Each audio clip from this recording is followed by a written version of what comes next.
Sam, I'm in week 1.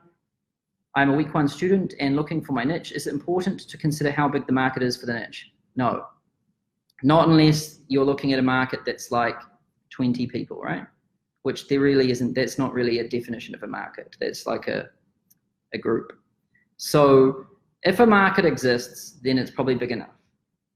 And that's all you need. Remember that you're not marrying your niche and you can expand it over time.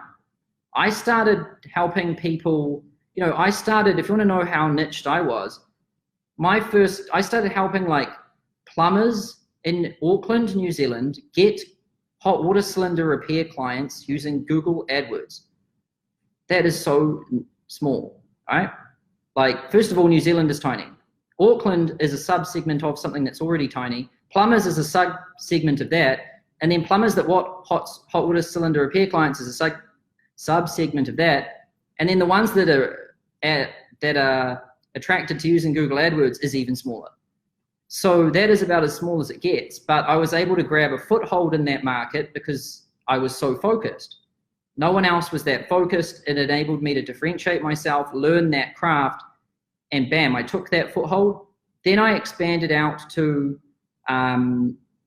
helping plumbers all over New Zealand get hot water cylinder repair clients.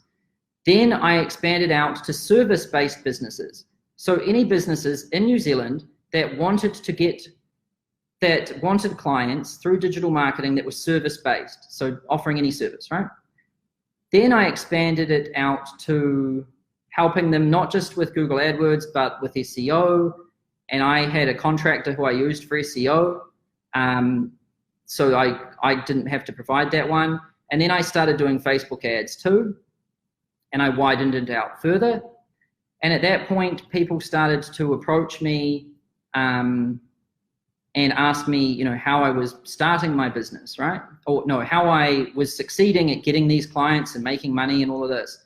And so then I started teaching one dude, his name was Toby, like how to get clients. And then this other guy like Stanley, I started teaching him. This was over Skype with a Dropbox folder, right? And then they started getting clients. And then other people started wanting to buy recordings to that Dropbox folder. And so then I started selling the recordings to that Dropbox folder that I originally taught Stanley and Toby how to do this thing. Then I got 14 customers of that Dropbox folder recording. And then I was like, oh shit, maybe I should create a course on this because obviously people want this. So I created a course on it, sold it, made more money doing that than I was doing through my Done For You. So I was like, okay, this is a no-brainer. Obviously, there's more demand over here than there is here, but only because I did this first, right? So this is where people get tripped up. They're like, oh, I should create a course because that Sam makes more money doing a course than he did doing Done For You. That is true, but that doesn't mean that you can just go straight to selling a course because you don't know what to put in the course. And no one's going to want the course from you because you have no credibility or backstory that shows why your course is worth listening to. So you have to go to one to get the other. And then I started doing the courses, then a new course, then a new course, and then, you know, it's expanded now and we got like lots of customers. Point of the story is that look how small I started, so niched, and it evolved into something quite big. So you want to start small, but you're not married to that thing. You're not stuck there. You can start expanding it out. And what I've learned is that opportunities present themselves as they are seized. So as you start seizing small opportunities, more of them start appearing out in front of you. And right now, like if you're starting from the starting lines, you have no idea what's going to happen. Like you might see this one niche and think, this is so small, how is this ever going to make me this much money?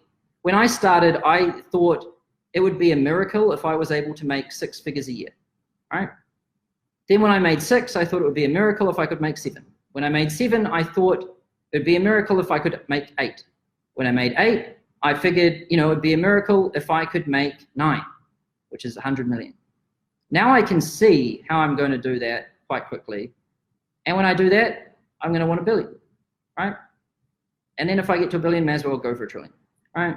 So they keep expanding out in front of you as you keep moving forward.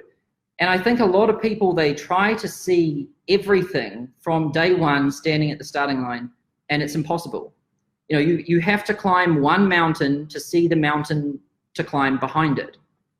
And things that start really tiny can end up really huge. So you've just got to trust that these things will start appearing as you start going forward, and don't worry about it. You know, pretty much every great business in the history of the world started very small and ended up being big, and they had no idea they were going to be big when they started small. That's just how it works.